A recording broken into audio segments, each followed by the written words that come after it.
In an era when dogfights are decided with long-range missiles, one plane roars into battle with an extra edge. The F-8 Crusader lights up the skies of Vietnam in legendary turn-and-burn air combat, earning the title of the Last Gunfighter. Using state-of-the-art computer animation, you're in the cockpit as the powerful F-8 Crusader slugs it out with the deadly MiG-17. Experience the battle. Dissect the tactics. Relive the dogfights.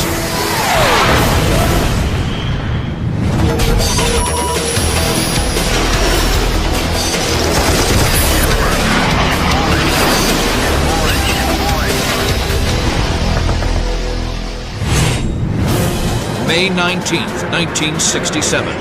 12 F-8 Crusader fighters streak towards Hanoi, the communist capital of North Vietnam. The Crusaders escort two A-4 bombers, which are mounting the Vietnam War's first strike inside downtown Hanoi. The A-4s will unleash the new television-guided Walleye missile on the city's thermal power plant. Commander Paul Spear, an experienced pilot on his 150th mission, leads the fighters. The whole idea was to get the A-4s, the two A-4s, in there on the target and get them out.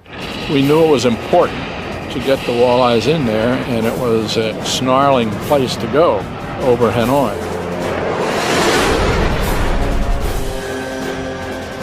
With only 44 MiGs in their Air Force in 1967, the North Vietnamese have deployed these fighters sparingly. But today is different. The Communists will use every weapon they have to defend their capital. We figured that if we were going to go there, they were going to come up and challenge us. Crusader pilots like Lieutenant Phil Wood welcome the challenge. We were looking for encounters. We were begging.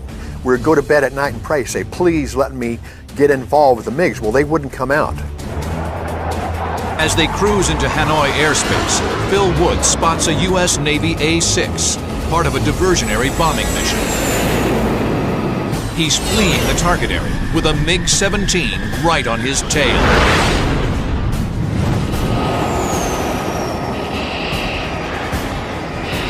The MiG was in the saddle, ready to shoot, I think, because he was right there.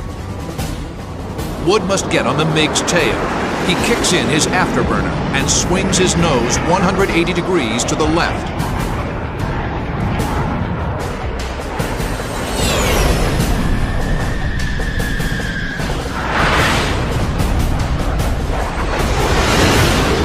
And I had this buck fever, you know, first time. He fires too soon.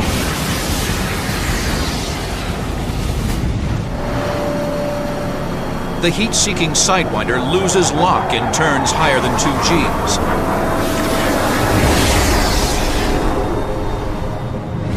The MiG spots the missile trail and pulls hard right. And the MiG broke off the A-6, and he heads for the deck. He turns to the right, and he's descending an afterburner. I'm chasing this guy away from Hanoi.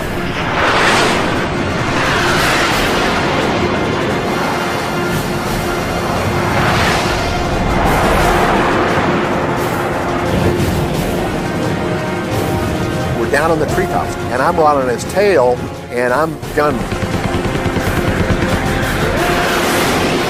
I have to actually lower the nose to get the pipper on him. Well, guess what that does? I'm now descending into the top, so I can only fire a short burst, get back up and do it again. I could see some of the shells hitting the wings because they sparkle when they hit. And I'm so hungry to kill this guy, I forgot what my primary mission was. Now, I should be out there protecting the A-4s. So I broke off, and I headed into the Hanoi base. Meanwhile, the A-4s pull out of their attack run and head for home. That was their only mission left in life now, was to get out to the water and get back to the ship. But suddenly, a squadron of MiG-17s streak in behind the American formation.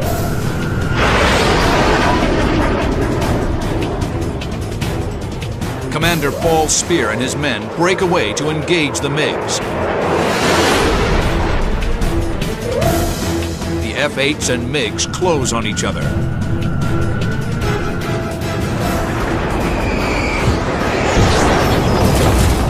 The last gunfighter's lethal reputation will soon be put to the test.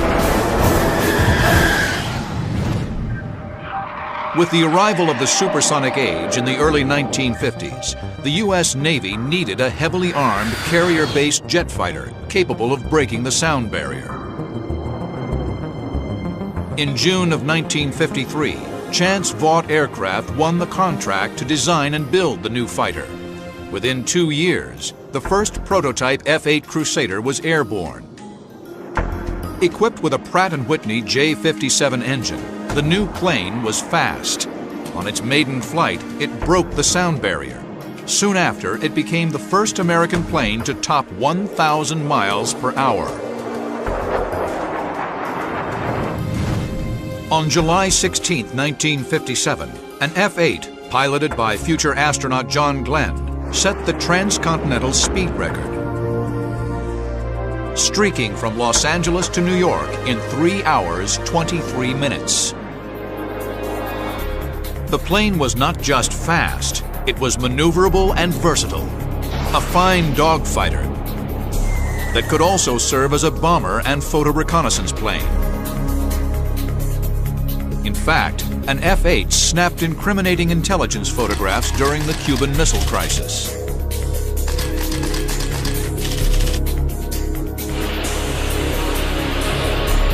In 1957, the Crusader was deployed to the aircraft carrier fleet and quickly established itself as the Navy's premier air superiority fighter.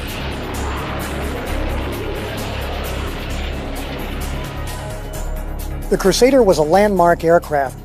It was a tremendously capable dogfighter. In fact, pilots were fond of saying, when you're out of F-8s, you're out of fighters. Loaded for combat, the F-8 could still reach 1.5 times the speed of sound and climb to 40,000 feet. The J57 engine was so powerful that the plane could climb at an unprecedented 21,000 feet a minute. I fell in love with the engine because so many times it saved me. It pulled me out of deep trouble. It could withstand all sorts of abuse, and Crusader pilots abused that engine probably more than we should have. They call it graceful degradation. It's a fancy buzzword, but it's an important one. And that is a very important factor in a tactical airplane. It can take battle damage and continue to operate. When pilots strapped into a Crusader, they knew they were at the controls of a thoroughbred dogfighter, capable of downing enemy aircraft with missiles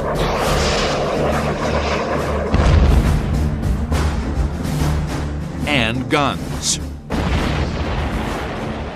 They like to say that it was the last of the gunfighters because with its 20mm cannon, it was really the only close-in fighter that the Navy had for the entire Vietnam War.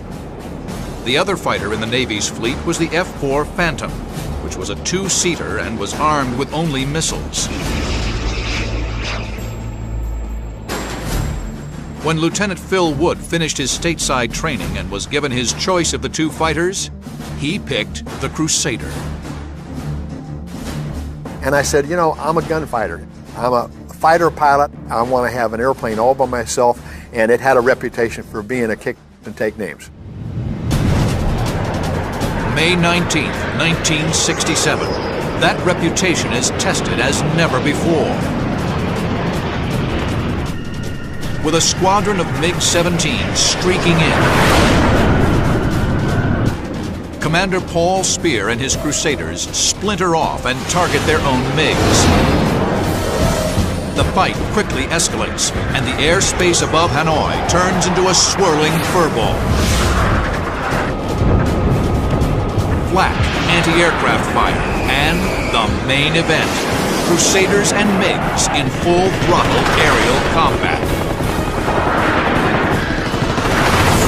Paul Speer is in the middle of this chaos. He twists his head to the left and spots a MiG at his 7 o'clock, closing fast. Speer turns into his attacker.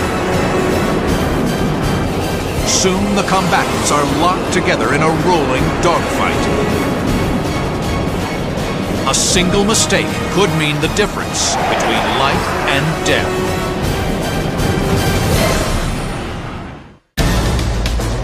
May 19, 1967.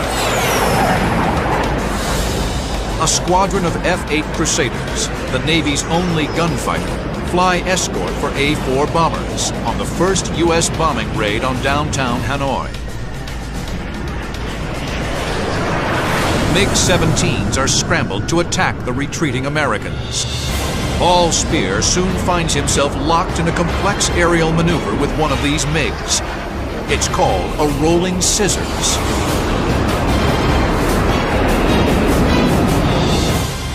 In a scissors, pilots cross canopy to canopy, reverse their turns, and cross again, over and over, each trying to position their nose behind the enemy's tail for a shot. The feeling then is that you're going to get him, you know, and you're going to take that F-8 and turn it every which way Sunday to get behind him. The maneuver makes it nearly impossible for the MiG to get an effective cannon shot. The aircraft cover 1 mile every 3 seconds as they close. You're constantly pulling G's, constantly working, rolling the airplane. And bear in mind also that you're trying to look, and so you're constantly twisting your body back and looking. You're constantly moving around in the cockpit. As they descend, the much lighter MiG-17 is able to pull tighter turns than the heavier Crusader. He'll eventually get on Speer's 6 o'clock. Speer must break out of the scissors. I remember thinking, that guy's intent upon killing me as much as I'm intent upon killing him. On the next turn reversal, he pitches up in a high G climb, breaking out of the MiG's fight, going vertical where the Crusader's powerful engine will even the odds. Speer is now perched above the MiG, waiting for the next move. The MiG rolls back, expecting to see Speer still in the scissors. I think when he rolled back then, expecting me to be here, I wasn't there. And it got him startled for a minute because he rolled his wings level and I know he was taking a look around. And he lit his afterburner and then he dove for the deck. And of course that sets me up because when he did that, he's ending up in front of me. Speer and his wingman nose down and draw a bead on the MiG-17. I fired a missile, but I hardly saw it because the G's on the airplane, the missile separated and immediately went ballistic and it didn't track at all. Then I kind of settled down a little bit and pulled around and I realized that I was in range and I fired a second Sidewinder, which went up and detonated by his tailpipe. The Sidewinder streaks in at twice the speed of sound, shredding the MiG's tail.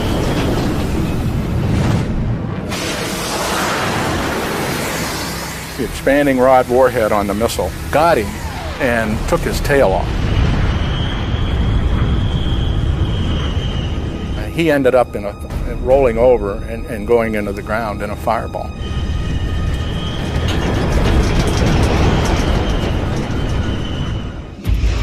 If it found its target, the heat-seeking Sidewinder could be devastating.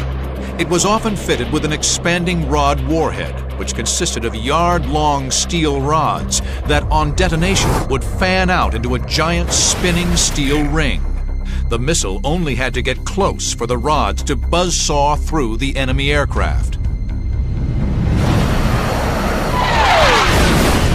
I was a fighter pilot in Korea, and I was a fighter pilot a long time. But this is the first time you do what people think fighter pilots do all the time. It is Commander Paul Spear's first kill, an exhilarating achievement against a worthy adversary.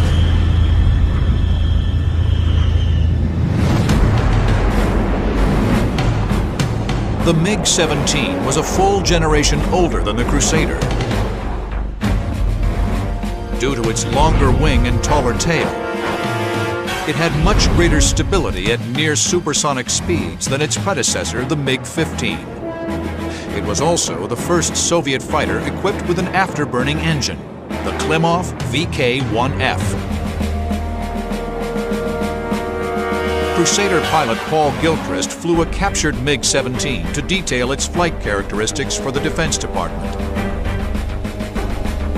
The MiG-17 is a wonderful turning airplane at speeds below 450 knots. If you're in excess of 450 knots, it takes Arnold Schwarzenegger to turn the airplane. I had all I could do pulling to make it turn at about 500 knots, and the control column, which was made out of steel, was actually bending. I looked down and it had a little bit of a curvature to it, so I decided I better not break anything. This glaring weakness could be exploited by Crusader pilots. At high speeds, the F-8 could turn as tight or tighter than the MiG-17 due to its sturdy airframe and hydraulically boosted control surfaces. But at low speeds, below 450 knots, the MiG-17 still reigned supreme. The key in a dogfight for any Crusader pilot was to keep the MiG at high speed. May 19, 1967. Crusader pilot Paul Spear has just downed one MiG-17 as the churning dogfight above Hanoi reaches a fever pitch. Lieutenant Phil Wood, who had been chasing the MiG, returns to the fight. I mean, it's just surreal. You couldn't believe it. Surface-to-air missile trails and the magenta pink explosions, the 57 millimeter, the dark black, and the gray 37 millimeter going off. I see MiGs on fire going down after having been shot down, and I see F-8 being shot down. Wood speeds into the action, searching for a target. The next thing you know, I hear the bullets coming by the canopy, and when they come by, they're breaking the sound barrier, and you hear the pops. And I turned and looked back, and there was a MiG-17 right on my tail. Wood brakes hard left and lights his afterburner for extra speed. But in doing so, he crosses right through the MiG's sights. Two cannon shells explode directly behind his seat, blowing out some of the plane's most important electronics. And that's where your avionics are. And that's where your navigation equipment, where your air conditioning is, because it's turning into a heated capsule now. And then it fought the engine, meaning it took some of those parts and stuff down into the intake, which got sucked into the engine. Now I've lost part of my engine power. Wood is now in a high G left turn with the MiG-17. The speed of the turn is too high for the MiG-17, and the enemy pilot is forced to loosen up. This allows Phil Wood to get his nose inside and gain a firing angle. But there are so many Gs on the airplane, his Sidewinder missile will never be able to maintain lock. So I was losing altitude to keep up my energy, and I kept getting some angles on him. And I finally, when I was almost around, like 30 or 40 degrees from his tail, the stupid guy reversed course and was now running for his life. Well, he solved my problem.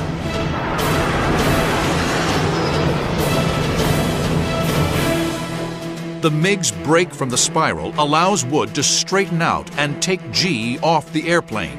His missile can now lock on. And I'm sitting in the saddle at 2,000 yards, and I fired my missile. It took off out of the rail. It goes out, and it goes right through his tail, cuts off the tail.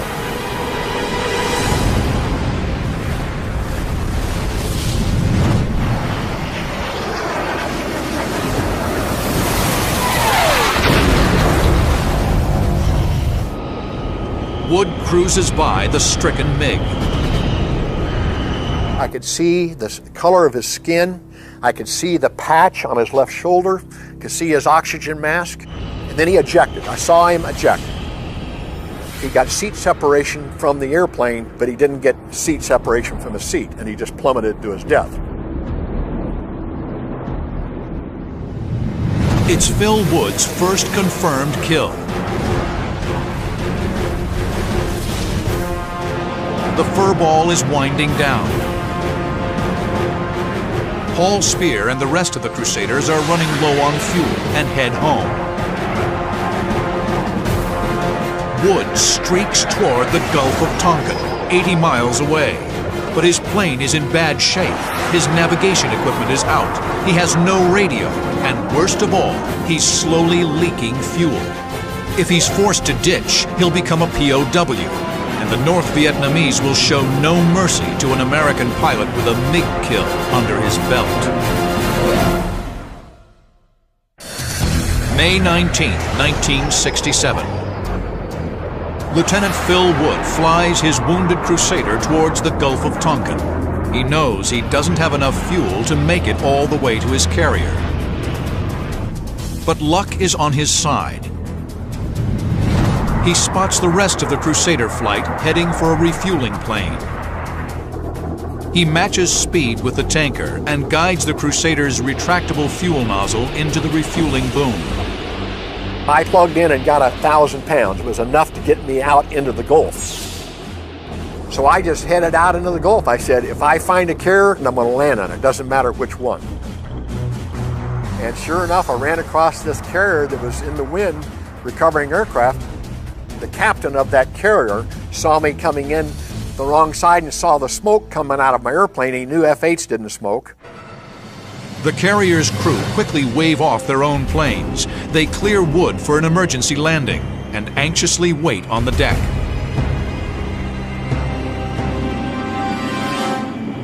When I landed and it got the arresting wire, all that fuel rushed forward, hit the burner cans, and into my airplane blew up.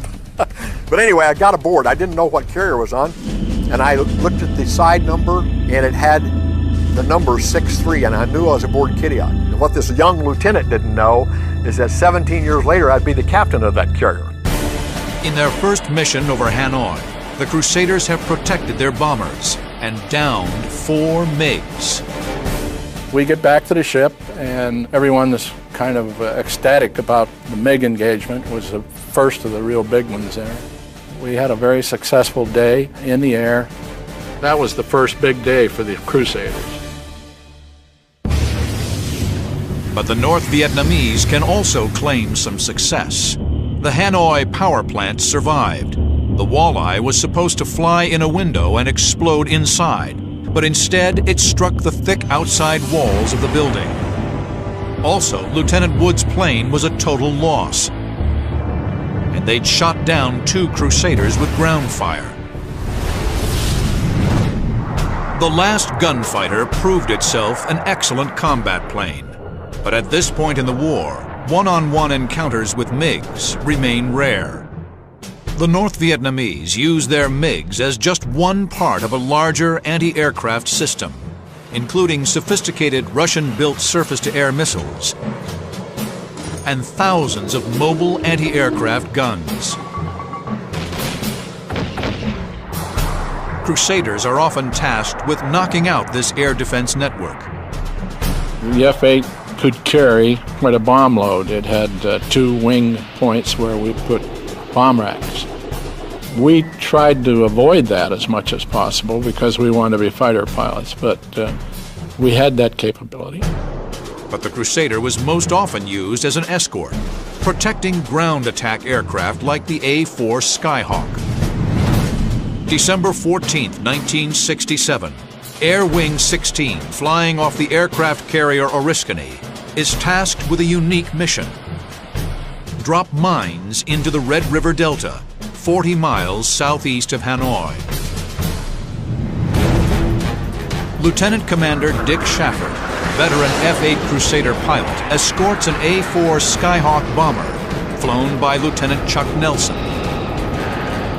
Shafford and Nelson streak into enemy airspace over Tai Binh. The North Vietnamese don't wait long to scramble fighters. We heard on the channel 4 red bandits airborne from Bullseye, which meant there were 4 MiGs in the air coming toward us. Shafford thinks the MiGs are headed for the main strike group, 15 miles away. But in fact, they're heading for him. The calls kept coming, 4 red bandits at the 20 miles, 10 miles. When it got down to 3 miles, then I was, shaking like a bridegroom. Shafford braces for the fight. He rolls inverted, above the A4. It allows him to keep his airspeed up without overtaking the slower bomber. But while inverted, something catches Shafford's eye. I saw something glisten over there, and I looked back at Chuck, and then I looked again, and 2 MiGs flew right between us. The MiGs streak through and bank slowly left to come around on the A4's tail. They could be baiting Shafford for an ambush. He knows there are 2 other MiGs somewhere in the area. But he has no choice. He must engage the immediate threat. He kicks in his afterburner, noses down, and dives after the MiGs. This was a setup for the beginning of so many air combat maneuvering flights that I did. Here the fight starts. Ahead of him, the MiG leader pulls into a tight left turn. The move protects him, but his less experienced wingman can't keep up and drifts into Shafford's firing envelope. And I got my nose on up, and it was a clear northern sky with the sun off to the west, and that brand new AIM-9D Sidewinder with a super coolant was just growling beautifully, and I fired out at about 1.25 miles. It just looked like a thing from a movie. It flew just under his right wingtip.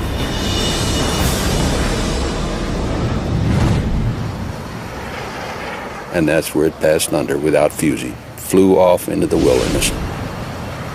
And I could not believe what had happened at that point in time. It's like having a whole flock of ducks come over and you shoot and nothing falls. The MiGs dive. Shafford sets up another shot. But suddenly, from 9 o'clock high, another MiG element is diving on him. It's the ambush Shafford was afraid of. 2 more 17s really had me in their gun sights and were coming down in a perfect run on me like this. Holy mackerel. And then it brought me back to focus. There's no more getting an easy kill, all that stuff. You're going to have to fight with these guys. It's the setup to one of the longest dogfights ever recorded.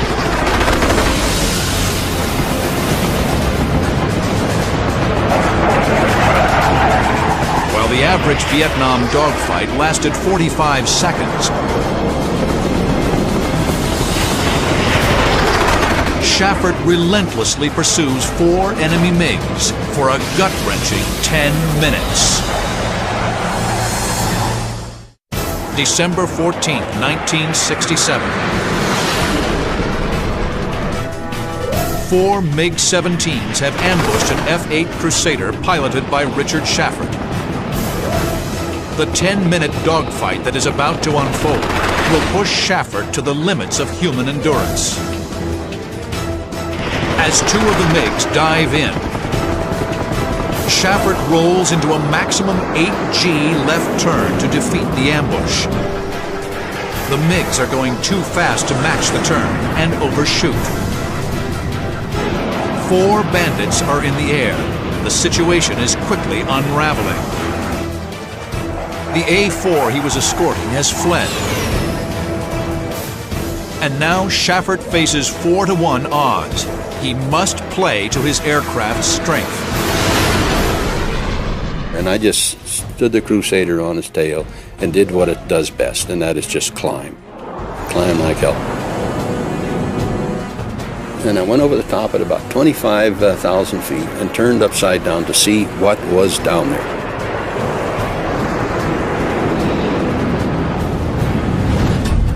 The first pair of MiGs are here, in a descending left turn, trying to regain airspeed. The second pair are here, trying to climb to Schaffert's altitude.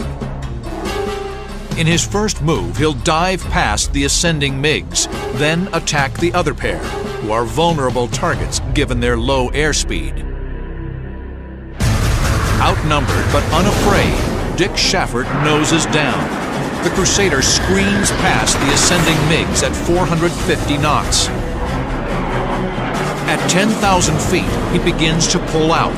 The heavy G of the dive rips away his oxygen mask and microphone. He can no longer radio for help. Just keep pulling on your face as you're doing this. And mine now was down over my chin, so I couldn't talk with anybody. I don't think I would have needed the microphone. If I had opened the canopy, they could have heard me. Schaffert guts it out and pulls up on the first pair of MiGs 6 o'clock. The MiGs turn hard left, trying to shake the Crusader. Schaffert maneuvers for a Sidewinder missile shot. To gain a missile lock, his nose must be no more than 20 degrees off the MiG's tailpipe. He barrel rolls to the outside and then descends. In doing this, he gets in missile position without losing airspeed. Schaffert gets good tone on the Sidewinder and fires. But he never gets the chance to see if the missile hits its target. At that very instant, a stream of tracers snap over his canopy. The second pair of MiGs have now reversed their climb. Once again, they're diving on him from 8 o'clock high. The tables have turned.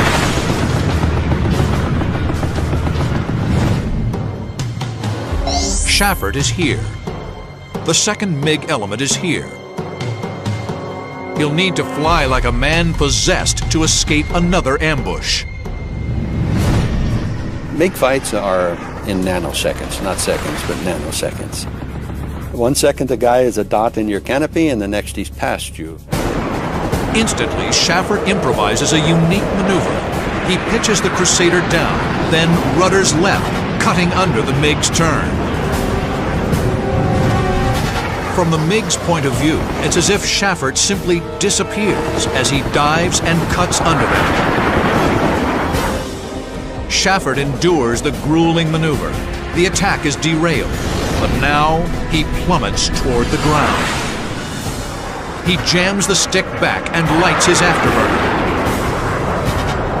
Raw jet fuel sprays into the F-8's exhaust, doubling his thrust. He soars past the MiGs.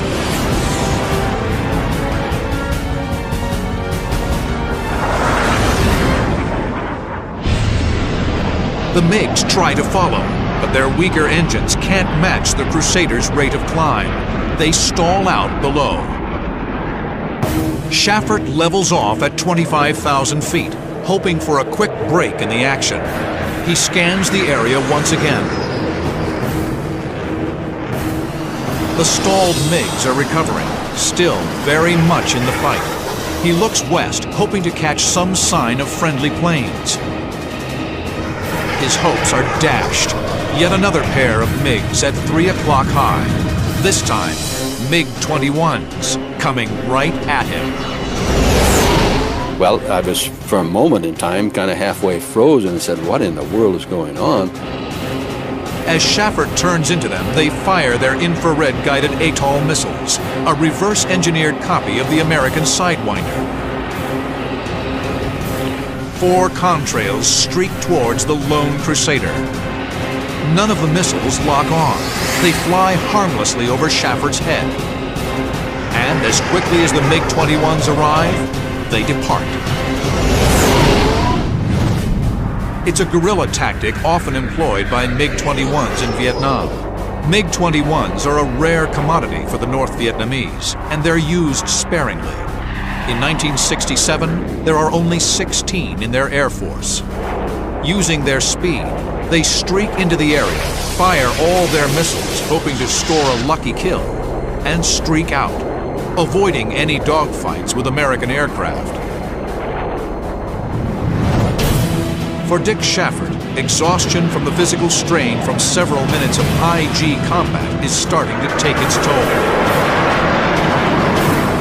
Put yourself in the cockpit of that F-8, subjecting yourself to positive and negative Gs, gray out, black out, grunting, straining against the physical oppression of many times the force of gravity. Your 20-pound head in a 5G environment suddenly weighs 100 pounds. But if you don't keep your head moving, you're probably going to die.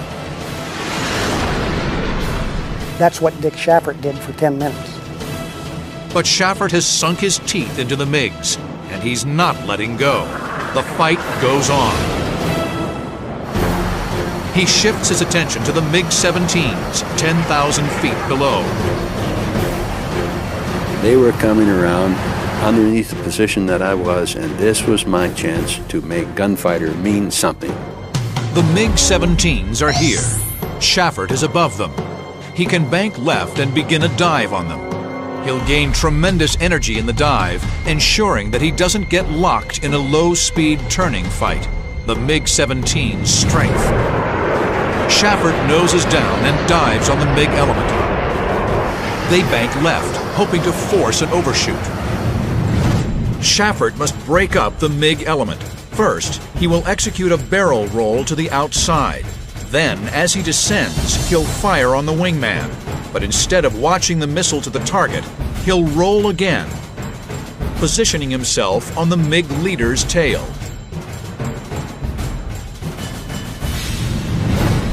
Schaffert rolls.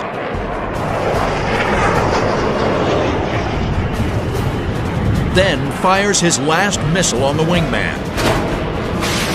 He rolls again. As he descends, he switches to guns. The wild maneuver works. The wingman is now out of the fight, and MiG leader is in Schaffert's gun sight. Already in a high-G turn, Schaffert tracks the MiG. He closes on him, 2,000 feet. He tightens his turn even more, leading the target. I press the trigger and boom, boom. 7 rounds out of each gun, and a link broke. The pull of G is so massive it has jammed all 4 of his cannons. The last gunfighter is now out of guns and missiles. A new mission emerges from the adrenaline rush of combat. Survival. Crusader pilot Richard Schaffert has chased off 5 enemy MiG fighters. Now he's one-on-one against the MiG leader. But he's out of missiles, and his guns are jammed. It did cross my mind that I'm not going to be shooting anybody out of the sky. But in this Crusader core thing that becomes so ingrained in you that you are better than anybody else. When you are in your Crusader, you're the king. And so I'm going to beat this guy just to show him I can beat him. No other reason. I'm just going to take him on like he was a student. Schaffert may not be able to kill his opponent, but he can instill a healthy dose of fear. With violent maneuvering, he'll try to intimidate the MiG into a tactical mistake, and then beat a hasty retreat. He's now on the MiG-6 in a tight left turn. Schaffert breaks out of the turn.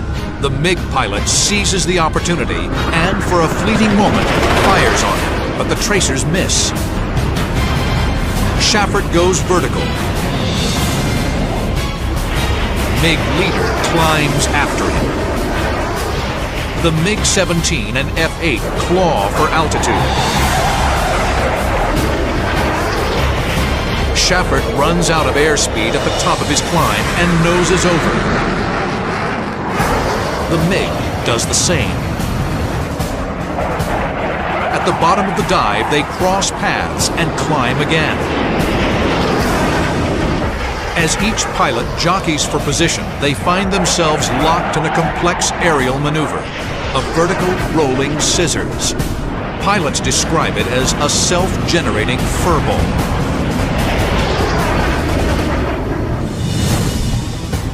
In the vertical rolling scissors, each pilot rolls around the other while climbing and diving. In the climb, they lose airspeed and the slower aircraft inches closer to his enemy's 6 o'clock firing position. I think we were thinking with the exact same mindset. Reverse it back around and get your nose behind the other guy. This is going to get slow real quick as you're going up like this. And if you get your nose just a skosh behind the other guy, you're going to shoot him out of the sky real quick. They twist around each other over and over. Both pilots fly at the knife edge of endurance. This grueling fight has been going on for nearly 10 minutes, an eternity in the world of dogfighting. I can almost sense his nose coming a little farther into me each time as he came around. And about the 5th or 6th time down this, on the downside of this vertical rolling scissors, I could see the next time up is going to be enough inside that his guns will probably cover me and he will be able to fire. Schaffert must make a move now. They hit bottom on another scissors, and Schaffert abruptly rolls out. The MiG pilot is taken off guard, and Schaffert uses every bit of his 16,000 pounds of thrust, accelerating away from the MiG at treetop level. As I look back over my shoulder now, this guy had finished his turnaround, was coming at me, and then all of a sudden he pulled up like this, and I could see the plan view of his airplane, and he was back about 1.5 miles. So he was calling it quits too. Dick Schaffert's dogfight is a nearly flawless example of skillful maneuvering and maximizing the capabilities of an aircraft. Its every move is studied by fighter pilots today. It's really ironic to me that arguably the most noteworthy dogfight of the Vietnam War did not result in anybody getting shot down. But considering that he was able to fly home and land back aboard the Oriskany that evening was a victory in itself. North Vietnamese pilots had tangled with a rare breed of fighter pilot. They probably had a bottle of cold beer and said, "We just met the biggest maniac in the United States Navy." Because Schaffert just was a wild man. He never gave him a chance. Even when he was out of weapons, he was still at him.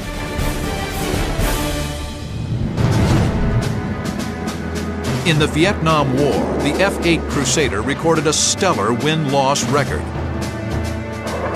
bringing down 6 MiGs for every Crusader lost. But ground fire, SAMs, and accidents began to whittle down their numbers. By the late 60s, it was slowly displaced by the F-4 Phantom. This was Cold War time, and they were looking at the threat from the Russian bombers. The Phantom had a bigger top speed and could get there quicker, could climb out faster. The F-4, quite frankly, was a better airplane for the mission. There were over 1,200 Crusaders built.